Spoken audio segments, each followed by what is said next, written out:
Now it's time for Toker Talk Radio, the voice of the marijuana nation. What are you people? On dope? Where you can toke. I inhale frequently. Or you can talk. I experimented with marijuana and didn't inhale. Or you can toke and talk. 10 federal criminal penalties for possession of up to 1 ounce of marijuana. While we talk about toke on Toker Talk Radio. So, by the way, when it comes to pot, if you're 40 years old, you live in a log cabin in Oregon, you got 12 giant pot plants in your backyard, have a ball. Live from beautiful Portland, Oregon at Rolla J Studios. Hey, this is great. Just not cannabis. Plus your calls live at 971-533-7111. They're walking on their pants with their cap on backwards, listening to Enema Man and Snoopy Poop Dog. What's to keep somebody from getting all potted up on weed and then getting behind the wheel? Gag weight theory doesn't work. It's a reality. Holland, is it real? Don't tease me. We're locking up people that take a couple of puffs of marijuana, and the next thing you know, they got 10 years. And now, here's your host, the guru of ganja graphics, the sultan of sativa statistics, and the worst nightmare of a reefer mad prohibitionist. A polite, perspicacious, productive pothead with a propensity for PowerPoint. Radical Russ Belville. All right. Welcome, everybody. It's time for Toker Talk Radio. Phone lines are open at 650-LEGAL-MJ, 650-534-2565. That's the Legal MJ we're looking for. And we're going to get a whole bunch more Legal MJ. That's right. We've got 5 states voting on it, and things are looking good in all 5. The 5 states that have legalization on the ballot, their latest polls are looking great. Latest one out of California is 60-31. Latest one out of Arizona, 50-42. That's support versus opposition. Latest one out of Nevada, 57-33. Latest one out of Massachusetts, 55-40. And the latest one out of Maine, 53-38. So we're looking 5 for 5 come marijuana election night for legalization. Medical might not turn out so well. Florida's looking good. Florida's got 69-24 in its latest poll. And, of course, they need 60% in Florida. Arkansas, the 2 issues there's issue 6 and an issue 7. One's strict and the first one's more strict and the second one's more liberal. The issue 6, it's at 49-43. Maybe it passes. That's a September poll, though. And issue 7's at 36-53. Their first ads have come out in Arkansas, the anti-ads to try to fight medical marijuana. This is the anti-ad in Arkansas, by the way. This is a cow. This is a great deal. And this is medicine? Mislabeling something doesn't change what it really is. However, there are compounds within marijuana that could potentially be used to help patients with seizures. But this, it's just drug abuse, and it's not medicine. Get the law right, and many of us will support it. Until then, don't buy the big lie. Vote against legalizing marijuana. Vote no on issues 6 and 7. See how they make that all about legalizing marijuana, right? They were legalizing marijuana. No, you're legalizing medical access. Actually, you're giving people a affirmative defense to criminal charges for their access of cannabis if they can demonstrate a medical condition and a doctor's permission slip. That's what you're going to legalize. But yeah, they're painting this as just being, legalization in disguise. It's like a commercial you'd have gotten 15, 20 years ago, really, about, this isn't really medicine. Oh, sure, there's parts of it that are medicine, but, smoking, it's not going to help anybody. We'll see how well that plays. We are talking about Arkansas. And so the polls that were 49-43 and 36-53, now that ad is running, who knows? That's probably going to drop it a bit. And the news I brought you in hour 1 about their state controller, their state analyst, whoever it was, coming out to say that both of these initiatives don't raise enough tax revenue to pay for their own administration and regulation. And that could be problematic for people, especially in a state that's struggling as far as the budget and far as tax revenues go, to want to take on that extra burden. So Arkansas looking, 50-50 because, one may pass, one may not.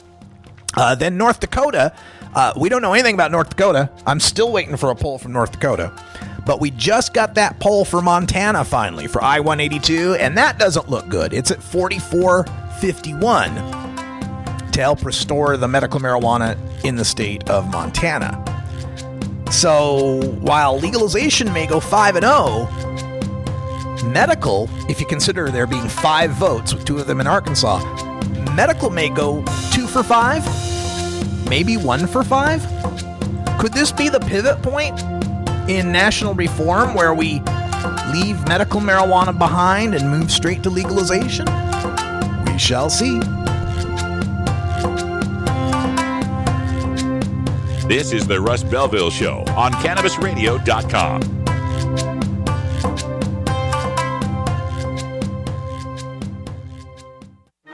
Legal to listen to all over the world. We're just not sure about France. CannabisRadio.com. Dr. Dabber, hurry! Its temperature is shooting past 1,000 degrees Fahrenheit. It's burning up. I'm afraid for this little guy, it's just too late. What caused the problem? Only Dr. Dabber can maintain the perfect temperature for a smooth-tasting, slower burn. This standard vaporizer lost all of its health benefits, sending it up in smoke. So you're telling me that most vapor pens burn so hot they produce smoke, not vapor? Correct. Keep away from those standard vaporizer pens and turn to Dr. Dabber. Doctor's orders. Less heat, more flavor. I'm Radical Russ from the Russ Belville Show. Good day, everybody. Radical Russ here in Aspen, Colorado at the Alaska Northwest Cannabis Classic, at the 26th Annual Boston Freedom Rally, at the High Times Cannabis Cup, Northern California, Day 1 of CannaCon in Seattle, Washington. It's the Russ Belville Show, the NPR of POT, weekdays live at 6 Eastern, 3 Pacific, exclusively on CannabisRadio.com. You're not high. You're listening to the Russ Belville Show on CannabisRadio.com. I am a round peg in a square hole. Okay. Maybe you're high, too. New beginner guitars and banjos are often constructed much better than ones built before your time. Why struggle? Get a new instrument or fix the old one. The trusted professionals at the Fingerboard Extension will evaluate your instrument for free. Repairs are priced for people who work for a living. Stop by the Fingerboard Extension downtown Corvallis at 120 Northwest 2nd Street today, or check out its inventory on the web at fingerboardextension.com.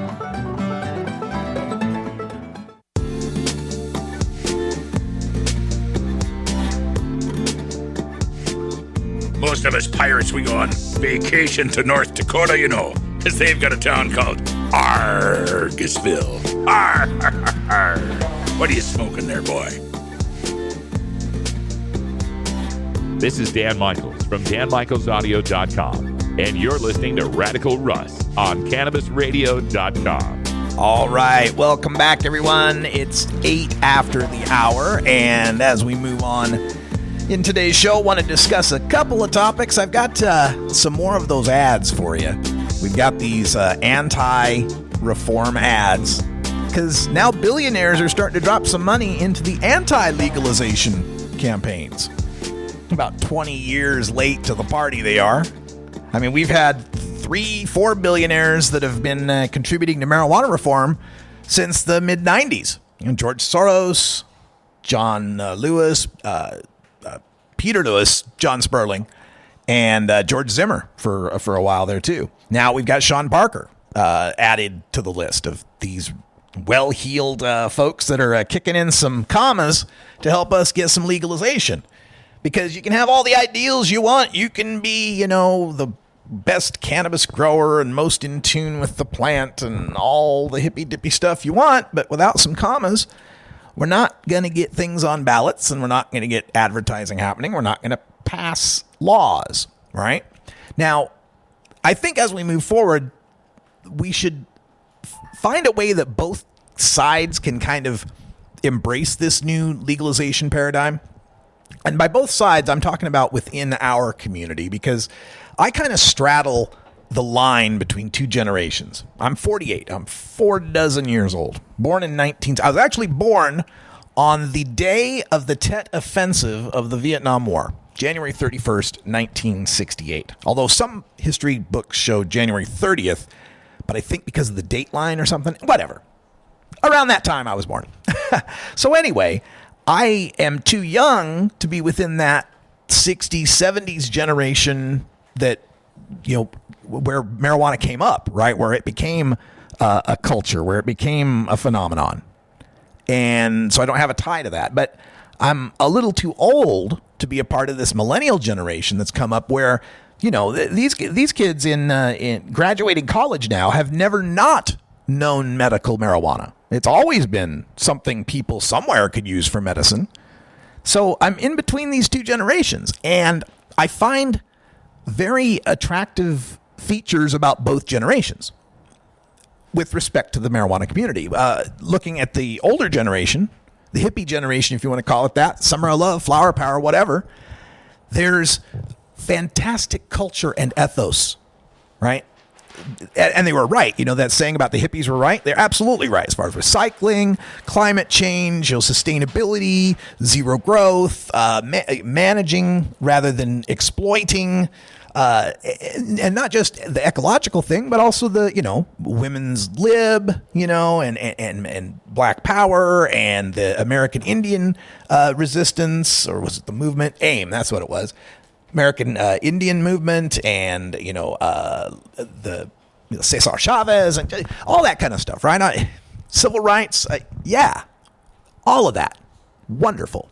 But the problem that existed and still exists on the left, when you think of things like Occupy Wall Street and other leftist kind of protests, is the lack of, or even repudiation of, hierarchy and structure. Right? This from ambivalence to antipathy toward organization, corporatization, money, structure, Babylon, whatever you want to call it. That's what I find is the negative part of that side of that generation, of either being on the left or being young or being part of that hippie movement back then, right? Great ideals. And remember how it was supposed to be the baby boomers, right? They came up through the summer of love, and once they were in power, why, there'd be peace and love and harmony. But they got in power, and we got, Reagan and Clinton and war and everything that came from that, right? We didn't get the hippy-dippy promise. But on the other side, when I look at the millennial generation and the things that I appreciate about their contribution to this movement, is what's lacking on the other side, which is this affinity for organization and structure and complexity and hierarchy and business and corporatization, right? This is a generation that came up with the internet and came up with computers and understands internetworking and the nature of virality, something going viral. They understand marketing in a way that the other side doesn't understand, either doesn't understand or actually hates, right? They understand it and hate it, right? But this millennial generation lacks some of the hippie ethos that we need. Not all of them. I mean, you got to say that young people today are certainly further ahead on women's rights, gay rights, civil rights, all that kind of stuff. Certainly, and even the climate change. With the global climate change and ecology. I think they're more aware in that way as well. But there is a lacking of the connection part that is so prevalent within the older cannabis generation. That human connection part, that analog connection part. The younger folks, the people on that side of the divide are more connected in an intellectual and informational and economic way. We're buying stuff off Amazon. We're looking things up on Wikipedia. We're communicating through Messenger or Skype or whatever. More connected digitally and data-wise and money-wise, sure. But far less connected in that human way, in that analog face-to-face, eyes-to-eyes touching sort of way, less connected to the earth and nature, in that going outside without a cell phone, spending time without looking at a screen sort of way. So I'm hopeful that there can be this convergence of the two sides, where each side helps the other side. It's something, that I get from, like Alex Rogers, for example. We do that International Cannabis Business Conference, and he's got Oregon Marijuana Business Conference coming up. I think it's November 19th or 17th, something like that. Middle of November. I'll let you know more. Down in Ashland. But he's done a lot of these conferences, and of all the conferences I do, and increasingly they're becoming more business conferences, his is a great one as far as how it's bridging that gap. Pulling the good spiritual side of the hippie side, or the heads. Let's say it's heads in suits. Some people get offended when I say hippies. The head side, and then pulling over the potent parts of the suit side, the ability to raise capital and money and organize and lobby and create laws and so forth. I just want to see that we do more of that. I want to see more of there being a cooperation, a compatibility, a complementary nature between these two sides to the benefit of all of us. Now, that said, there is some reality that we're going to have to address that's going to be uncomfortable for some people. One reality is that cannabis as a crop is, once it's legal, is going to be incredibly cheap to produce. It's going to be ridiculously cheap to produce. And I did a little rant on this the other day, talking about the history of aluminum. And I wrote it up more formally today, did some more research today and wrote it up a little more formally, and it should be up on High Times probably on Tuesday, which is a cautionary tale for cannabis growers. It's like if you're building if how you make a living now, if your economy, if your bottom line depends on a pound of marijuana fetching $1,000 to $2,000, you need to start adapting now to the fact that that will no longer be possible. The days of comma costs for weed are going away. And in this story I wrote up, in this aluminum history, it was really fascinating to me. I found the actual dates of this stuff. It wasn't even until 1778 that anybody conceived of the idea that there could be metal aluminum.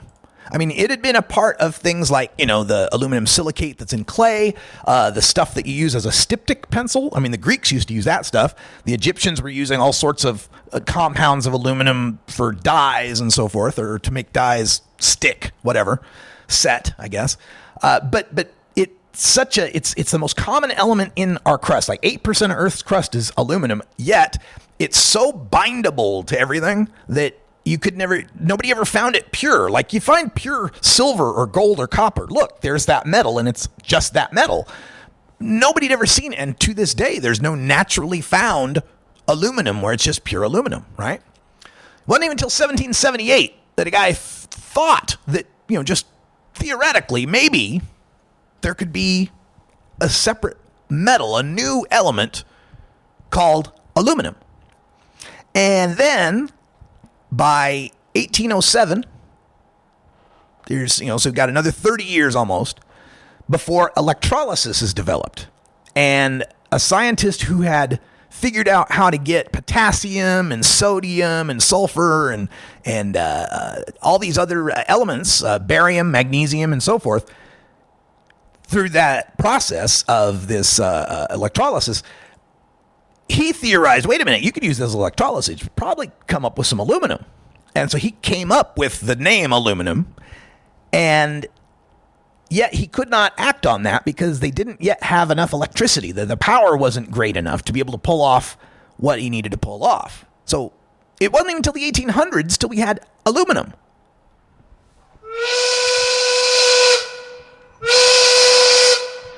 Hey, you in my class? I am today. In the mid-1800s, 1850, aluminum was going for $5.50 a pound.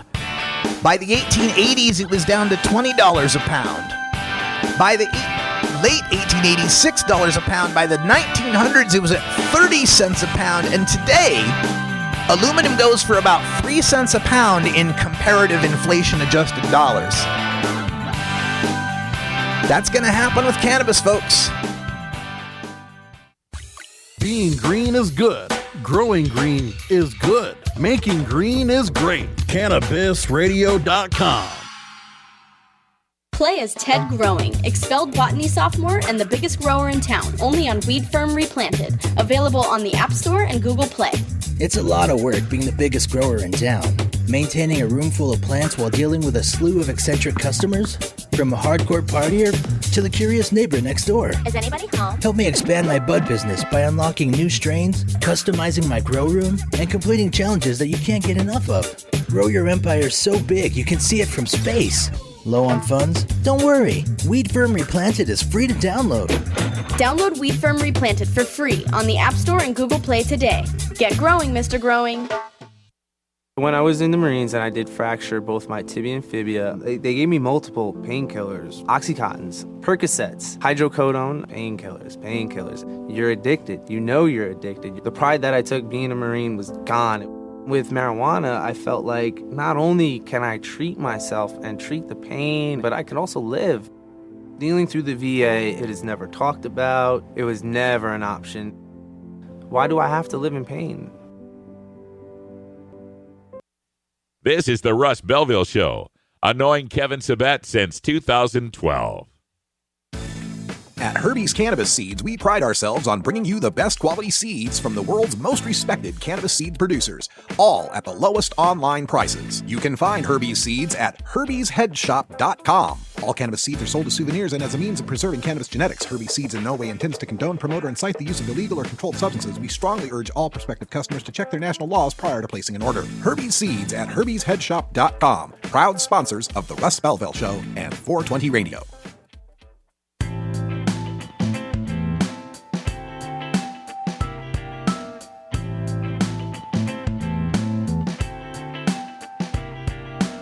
And Blue Blasten Gergen, Pfaffen, Der Blasten, Schnurb, Norben. You're tuned into the Russ Belville Show, the voice of the marijuana nation, only on CannabisRadio.com. Welcome back, everyone, and hope you had a great safety briefing. I'm feeling pretty safe. Headed off to a fundraiser right after the show. It's for Compassionate Oregon, I believe, the medical marijuana nonprofit here in Oregon. Anthony Taylor does some great work with them, lobbying at our legislature. And I can't overestimate how important that is, that we have good citizen lobbyists. And it's from state to state, it differs whether or not you're legally a lobbyist, how you have to register, if you talk to so many about a certain thing, and if you get paid, and yada, yada. So I'm using the term loosely. I'm talking about citizens who go to speak to their legislators. But it can make all the difference in the world.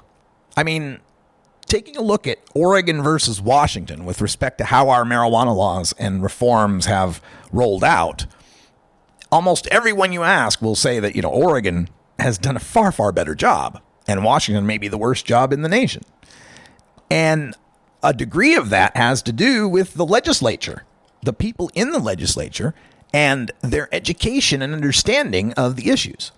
And I think our activists in Oregon, Anthony Taylor being one of them, have done a phenomenal job, probably best in the nation, of directly accessing the legislators and educating them on a lot of these issues since the beginning of the medical marijuana program in 1998. I mean, we got champions now in our legislature. We've got senators and representatives who are on our side that are standing up for us, pushing our agenda. And countering and educating fellow legislators when these negative sort of bills come up. So that happens because of you.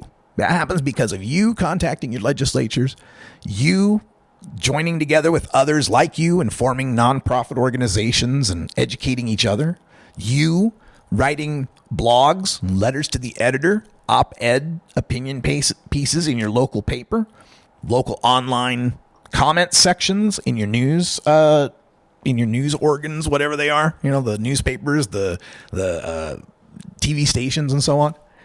That all accumulates, that all adds up and makes a difference. Everyone can have a part in legalizing marijuana, no matter where you're at, no matter what you're doing, no matter what your situation. You'd be paralyzed and you got internet. Okay. You can research and read and type and communicate and help educate people. Everybody's got a role to play, and it can be a big one. It can be a small one, but it's all important. It all matters. It all makes a difference. These Gallup polls that we're getting now, with 60% favoring legalization nationwide, that stuff just doesn't magically appear. People's minds don't magically change on these issues. They become educated. They become exposed to the issue. And that happens through our activism and our work.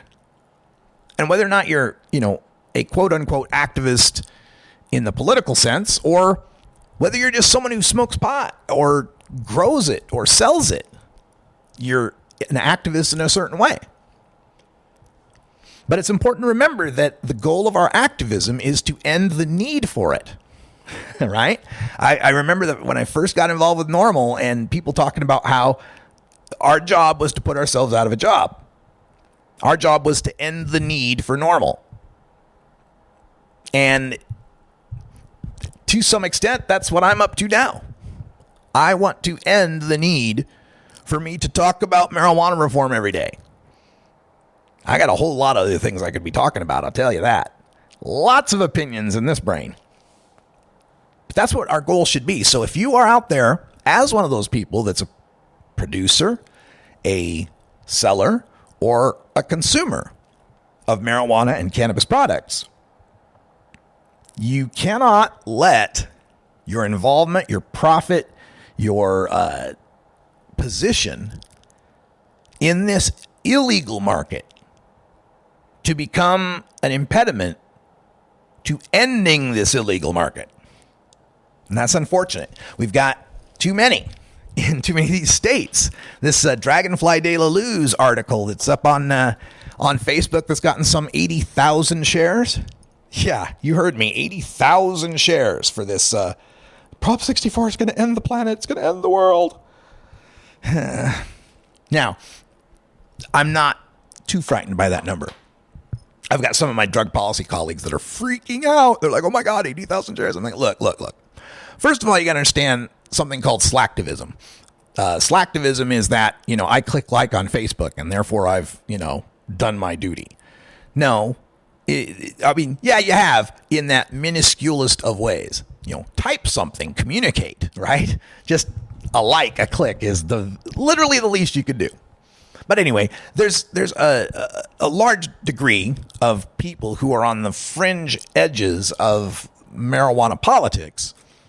The tilters, treat it like tomatoes, the true legalizers, all of that kind of stuff, where they spend a lot of time in the echo chamber. They spend a lot of time online, and they've cultivated a friends list and a followers list that reflects what they think as well. That, the evil government or the evil corporations or whoever is that's evil is going to ruin cannabis for everybody. And they share this stuff like crazy amongst themselves. They're very online organized. They're very loud in a digital sense.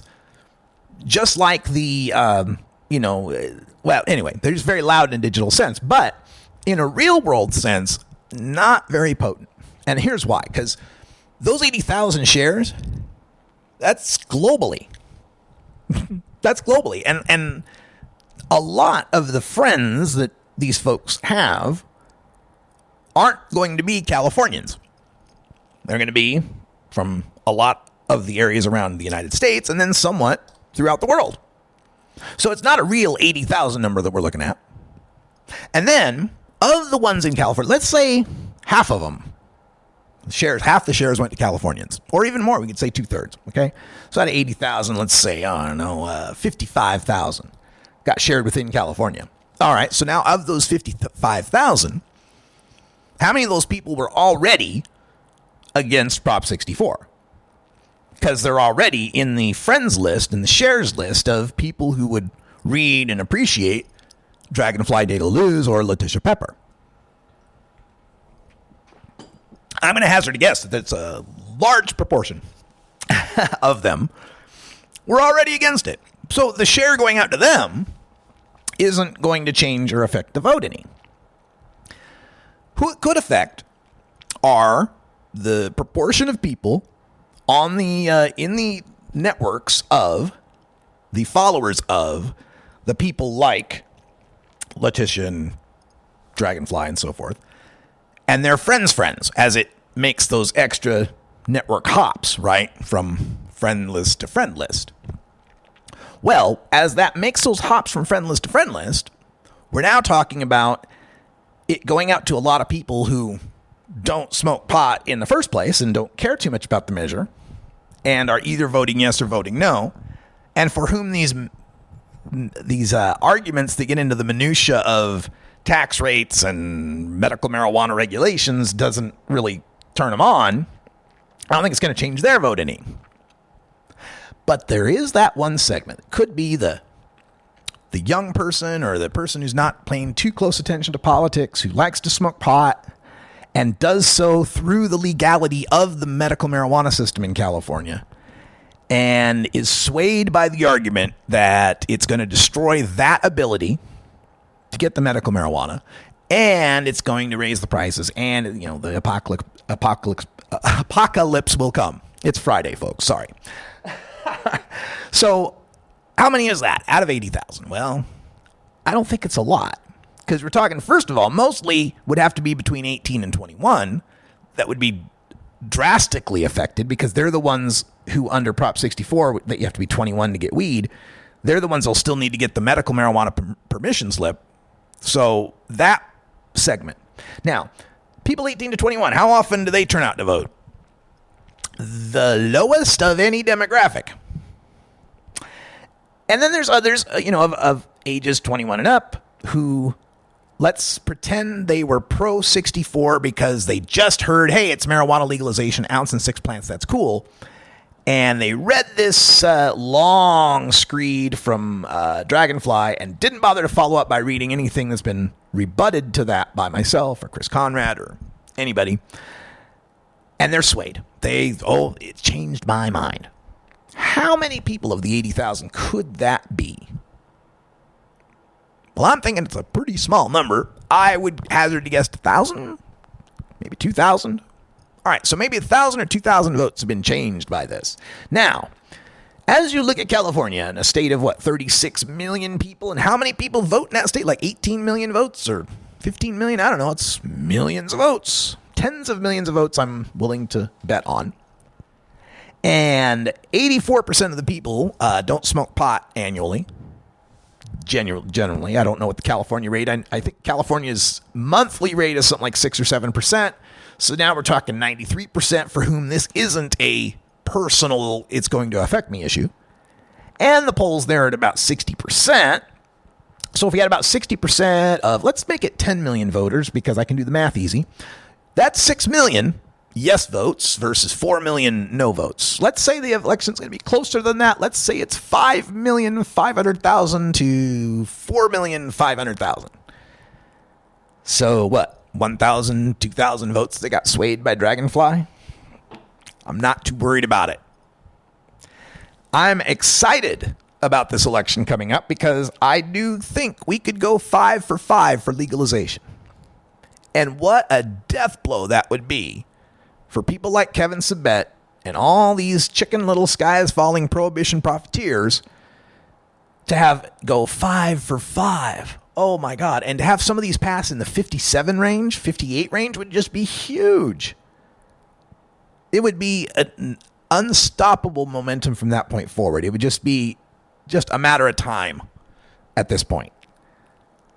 I'm waiting for that to happen. And what I'm waiting for even more is that moment 3 years later, after the first data starts coming in, because that's about, you get your sales figures in. Well, first, these states that are going to pass, it's going to take a while for their systems to get ramped up. maybe about a year, let's say. So now we're into 2017. Late 2017, they start getting some sales going. 2018, legalization's in full throttle. They got shops, they got grows, it's going. 2018, you can get a year's worth of sales data out of that. By 2019, it's starting to come in, and we're starting to get the 2017 and 2018 data on youth use and traffic fatalities, all that kind of stuff. So somewhere around summer of 2019, hell, let's put it November 2019, so it's like 3-year anniversary of the election. I'll get to write that article, taking a look at all 5 states and all the predictions from the actual prohibitionists, the opposition campaigns, and from the stoners against legalization. I will take those points piece by piece and get to rebut them with facts, science, reason, and logic. Oh, I so long for the day. I can't wait for this day. We're going to take a break, pay some bills. When we come back, got some more of those anti-ads. And remember, the guy from the This Is Your Brain on Drugs fried egg commercial? We've turned another one.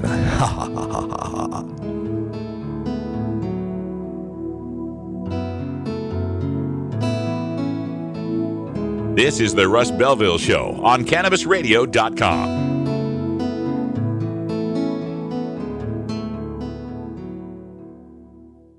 Cannabis use isn't the only thing growing. So are we. Grow with us. CannabisRadio.com.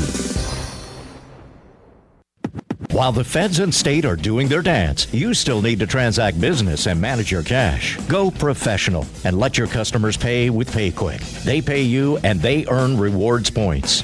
PayQuick connects to your bank account for free and secures all of your transactions. And with PayQuick, you can pay your producers and processors for free. Plus, it pays to have it because it makes depositing your cash safe and so easy. No cops, no crooks, just compliance and comfort, knowing you have your cannabis business in check with PayQuick. PayQuick, the safe and easy way to pay. PayQuick.com. I'm Radical Russ from the Russ Belville Show. We're here with Sir Richard Branson. Far more damage is being done to people by the current approach. Jim McMahon. You know, a lot of the coaches are old school. You know, he used to just yell at us, "Oh, you bunch of pot smokers." John Popper on the telephone. You know, I think in the 60s there was that kind of, the bigotry wasn't so common. It's the Russ Belville Show, the NPR of POT, weekdays live at 6 Eastern, 3 Pacific, exclusively on CannabisRadio.com. The Russ Belville Show reminds you to never smoke and drive impaired. Hang out for a while and share. When you are starting up a medical cannabis business, you want a fired-up lawyer who understands the needs of cannabis consumers. The law office of Lauren Vasquez is your fired-up lawyer for the cannabis industry. Visit her website, fireduplawyer.com, or call 1-855-MMJ-LAWS for more information.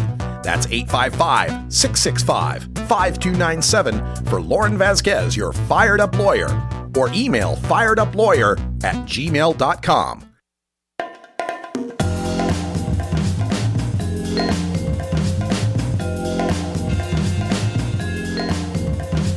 Remember, friends, there's more to life than marijuana. I just can't remember what it is. Why'd I come in here? You're tuned into the Russ Belville Show, the voice of the marijuana nation, only on CannabisRadio.com. All right, welcome back, everybody. 38 after the hour. Last segment here for the week as we move on into the weekend. 2 weekends away from marijuana election night. Oh, my God. Now, this weekend I'll be here in beautiful Portland, Oregon, but next weekend I will be in Dallas, Texas, with Dallas-Fort Worth NORML taking part in their Dallas Marijuana March. That's right, DFW NORML is so badass, they do 2 marijuana marches a year. They do the May one, you know, that the rest of the planet does, right? The Global Marijuana March. They do the May one, and then they do the October one. And they alternate, flip-flop, Fort Worth or Dallas, because they're kind of far apart, actually. And so, yeah, I did the Fort Worth one, and now I'm doing the Dallas one this year. So really excited to head down there for Halloween weekend. And then the following weekend, I'll be driving down I-5 because on Sunday, the Sunday before Election Day, I'm going to be a guest on Stony Sunday with Coral Reefer right there in the Bay Area. And she's a big YouTube phenomenon, so check her out. And so she just wanted someone who was an expert in the election to give people kind of the rundown, and I guess I'm the guy. So going to drive down there, do the gig with Coral, and then the next day drive down to LA to get ready for the marijuana election night itself. Did I get that right? Did I miss a week in there? It seemed like I missed a week, did I? Let's see, Dallas, and then, nope, that's right. It's that soon. Oh, my God. I'm starting to panic just a little bit. I am feeling pretty good today because of the results of yesterday, where I had the rare opportunity to have a completely au gratin football experience. That's right. The Packers played Thursday night football last night, and then the Boise State Broncos played Thursday night, an early college game against BYU. Au gratin, get it? Potatoes and cheese, Idaho and Green Bay. Anyway, so the Packers won their game, kind of lackluster game. The Bears weren't much of a challenge. But the Boise State game, oh my God, this was a heart stopper for me. Boise State gave up the ball 5 times, had 5 turnovers. 2 of them were pick sixes. Gave up 2 pick sixes. And wasn't another one like a fumble into the end zone or something? It was just awful. Like the wheels were falling off. It was terrible. At the very end of the game, we're up 28-27. They get the ball with 15 seconds on a second down to kick a game-winning field goal. We block the field goal. Game's won, except the ball didn't get past the line of scrimmage, and BYU recovered it, and it was only second down. So they got up on third down and had a chance for a pass. Went incomplete, and on fourth down had the chance for the Hail Mary that bounced around in the air for a while before it finally hit the blue turf. Oh my God, my heart nearly came out of my chest. It was unbelievable. To win a game like that with 5 turnovers is just very difficult to do. But my Boise State Broncos remain undefeated in college football. All right, enough of that. Let's get back to weed. I told you that This Is Your Brain on Drugs guy had something for us. Let me refresh your memory. If you weren't around in the 80s, this was an ad we heard all the time, and it actually ran for 14 years, people. Is there anyone out there who still isn't clear about what doing drugs does? Okay, last time. This is your brain. This is drugs.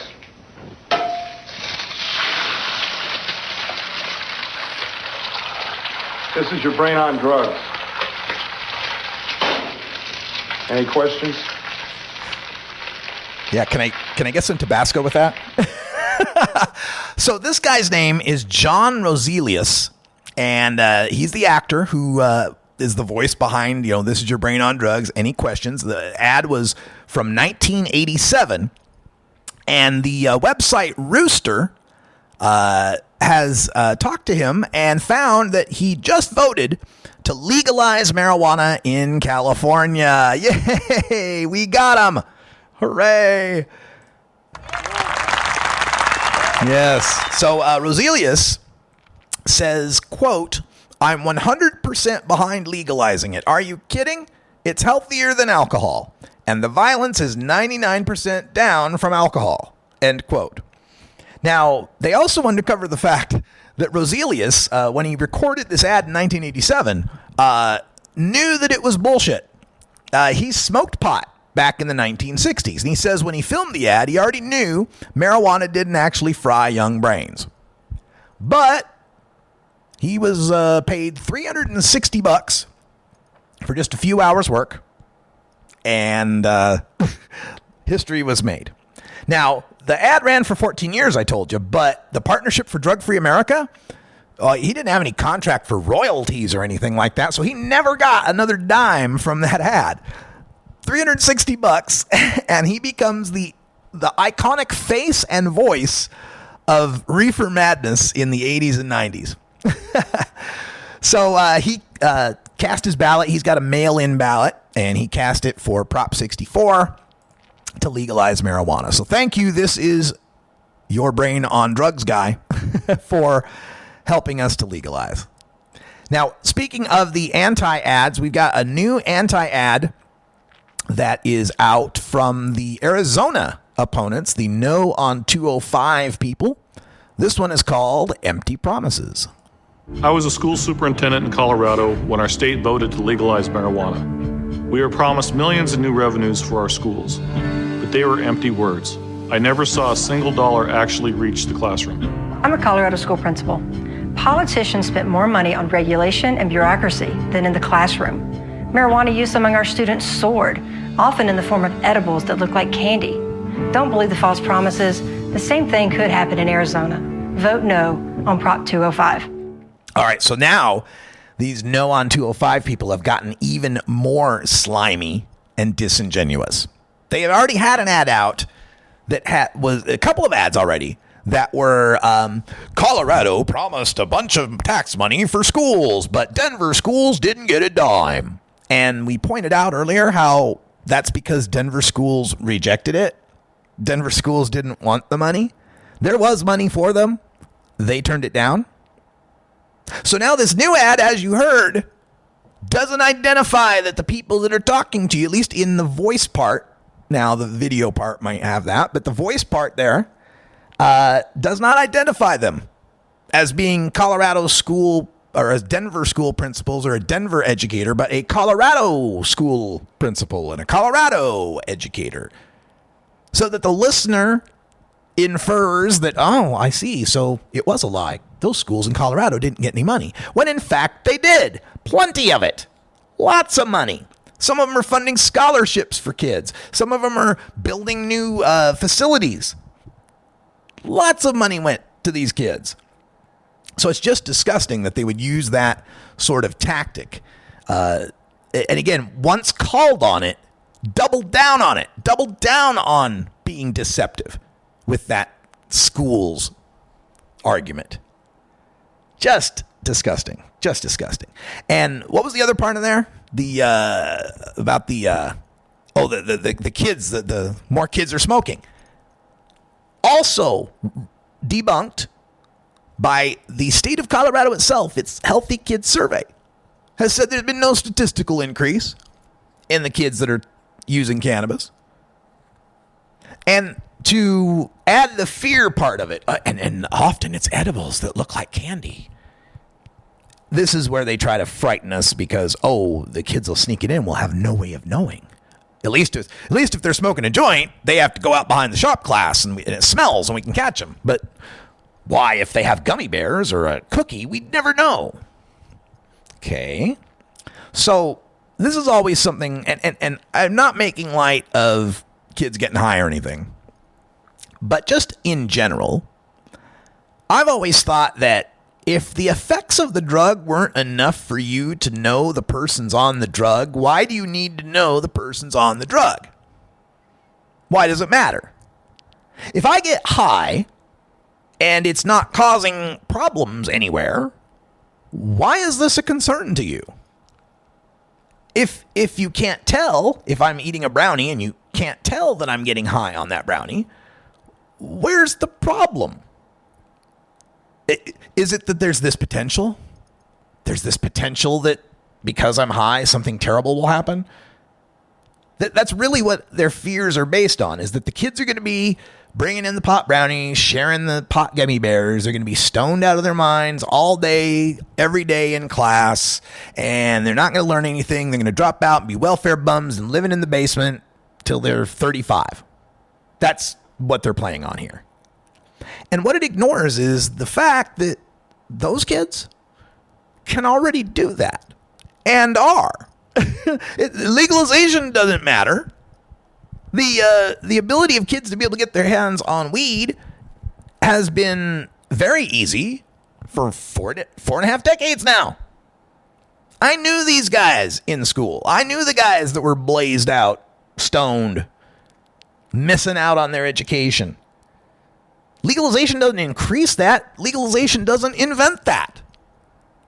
What it does is stop arresting the adults in some sort of false hope that doing that will stop the kids, because it doesn't. All these years of prohibition have proven that.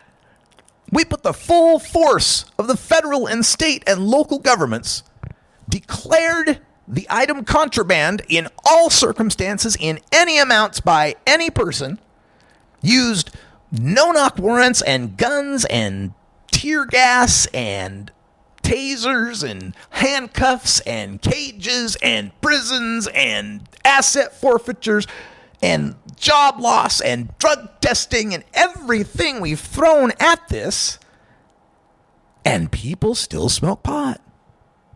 Lots and lots and lots of them. So we've proven that that doesn't work.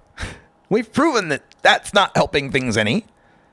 And now, over the preliminary few years here of legalization, we found far more benefits from it and none of the alleged harms that were going to come from it. The traffic fatalities are down. No more kids are using than used before. We're not seeing an increase in marijuana dependency rates, still sitting about 1.5% of the regular users. So what's the issue? Why are we so concerned about this? Now, back to the kids and to the caveat. We don't want kids getting high in class. We don't want them blazed out during their early years. There is concern that messing around with developing brains is not the best idea. But we need to get away from this sensationalism and hysteria over it. The kids that want to get high and waste their life away already are, already will. Legalization doesn't change that any. If some of the kids experiment a little, that's just the way life is. Kids experiment. But at least what they experiment with will be labeled and tested. And we'll know what the potency is. And we'll know that it wasn't contaminated with something else. And we know that the source they got it from isn't connected to criminals and violence. And people that might want to take advantage of them or even have them become part of the criminal enterprise.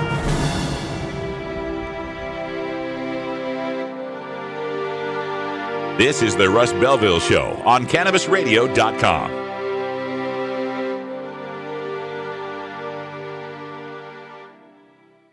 We don't limit how much you smoke, and we don't limit where you listen. Cannabis Radio is now on iTunes, Stitcher, and iHeartRadio.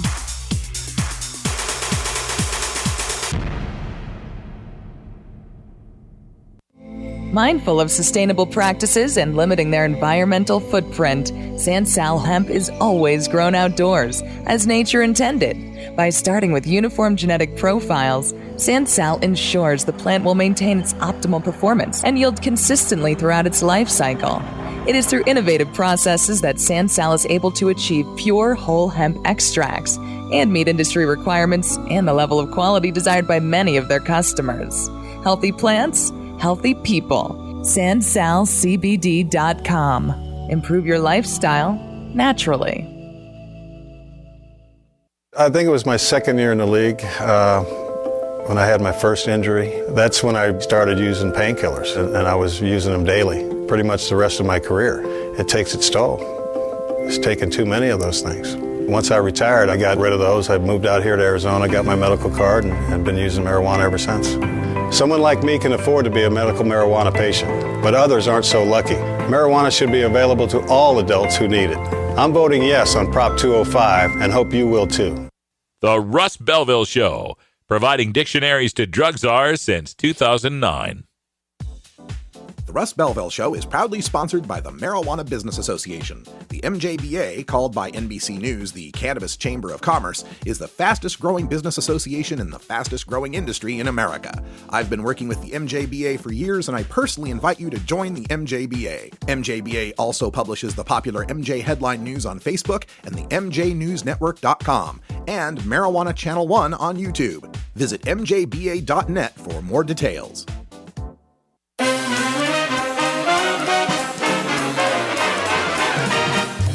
Warning, hits taken on this show are larger than they appear. Do not try this at home. These people are professionals. Or at least they pay me to say that. This is the Russ Belville Show on CannabisRadio.com. Welcome back, everyone. We just got about 5 minutes left here in our week. I want to thank you all for joining us and being listeners. Make sure you check out the other podcasts we've got on CannabisRadio.com. Lots of great information out there, all sorts of opinions, and every different niche that you might want. We got grow shows, we got medical shows, we got money shows, we got law shows. It's all up there. Just check out CannabisRadio.com and get yourself educated to get it regulated. Now, I mentioned we played a couple of the ads that we had from the anti side, and we've got some new ads out on the pro side as well, on our side. So this is the second ad that they are running now in the Commonwealth of Massachusetts.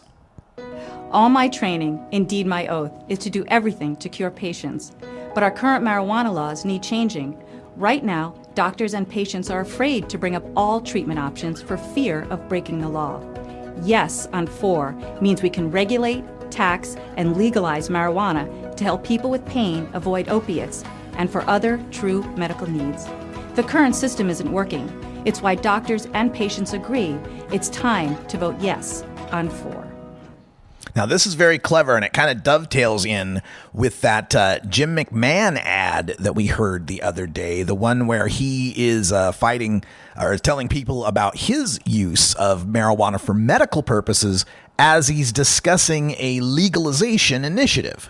I think it was my second year in the league when I had my first injury. That's when I started using painkillers, and I was using them daily, pretty much the rest of my career. It takes its toll. It's taken too many of those things. Once I retired, I got rid of those. I moved out here to Arizona, got my medical card, and have been using marijuana ever since. Someone like me can afford to be a medical marijuana patient, but others aren't so lucky. Marijuana should be available to all adults who need it. I'm voting yes on Prop 205 and hope you will too. So in both of these ads, in Arizona and Massachusetts, we got a similar sort of situation. Both states have medical marijuana, but both states are very shy on legalizing it, right? The polls are the lowest in Arizona and in Massachusetts. Even though they're still above 50 of the 5 states, they're at the lowest. So this tie-in to medical is kind of interesting to me. And it's interesting in the sense that they're talking about how marijuana works medically, but medical marijuana doesn't work.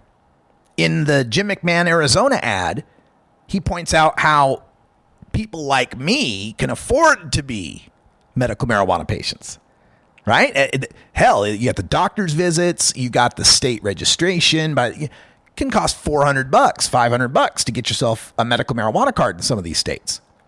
So, all people who could benefit from marijuana should be able to access it. So the Arizona ad gives you if you believed in medical marijuana, then you need to legalize it because medical marijuana as a system leaves too many people behind.